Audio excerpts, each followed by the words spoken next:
இந்த தேர்தலில் ஆளுங்கட்சி திமுக தான் ஜெயிக்கும்னு எல்லாருமே அன்னைக்கு எழுதுறாங்க, நம்புகிறாங்க. ஆனால் நிலைமை என்னென்னா அப்படியே தலைகீழ 2,50,000 வாக்கு வித்தியாசத்தில் மாயாதேவர் ஜெயிக்கிறார். அது நீங்கள் அந்த இதில் கூட பார்த்தீங்கன்னா தெரியும். தம்பி நான் படித்தேன் காஞ்சியில் நேற்று பாட்டில் அந்த போர்டு காமிப்பார். மாயாதேவர் வெற்றி அப்படின்றதெல்லாம் காமிப்பார்.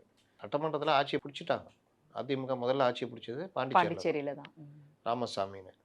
12 தொகுதி அதிமுக ஜெயிக்குது. 2 கூட்டணி கட்சியான மார்க்சிஸ்ட் கட்சி. 16ல் 1 சபாநாயகர் போனதுனால 15 ஆயிடுது. மெஜாரிட்டி கிடைக்காது. காங்கிரஸ்ட்ட உதவி கேட்குறாங்க. இந்திரா காந்தி உதவி பண்ணுறேன் அப்படின்னு சொல்லிட்டு, இங்கே தமிழ்நாட்டில் ஒருத்தர் ராஜ்யசபா எம்பி ஆகுது, உங்கள் ஆதரவு வேணும்னா இவர் ஆதரவு கொடுக்குறாரு. ஜெயிச்ச பிறகு அங்கே நம்பிக்கையில்லா தீர்மானம் வருது. காங்கிரஸ் காலவாரி 13 நாளோ 15 நாள்லையோ அதிமுக ஆட்சி கவுந்துருது. அந்த கோவம்லாம் எம்ஜிஆருக்கு இருக்குது. அதை ராஜ்யசபா எம்பிக்கு உதவி பண்ணிட்டாரு இவரு. பண்ணி முடிச்சு ஜெயிச்சிட்டாரு. அதுக்கப்புறமா அதுக்கப்புறம் காலவாரிட்டாங்க. முதுகுல குத்துற ஒரு கதை தான் இது.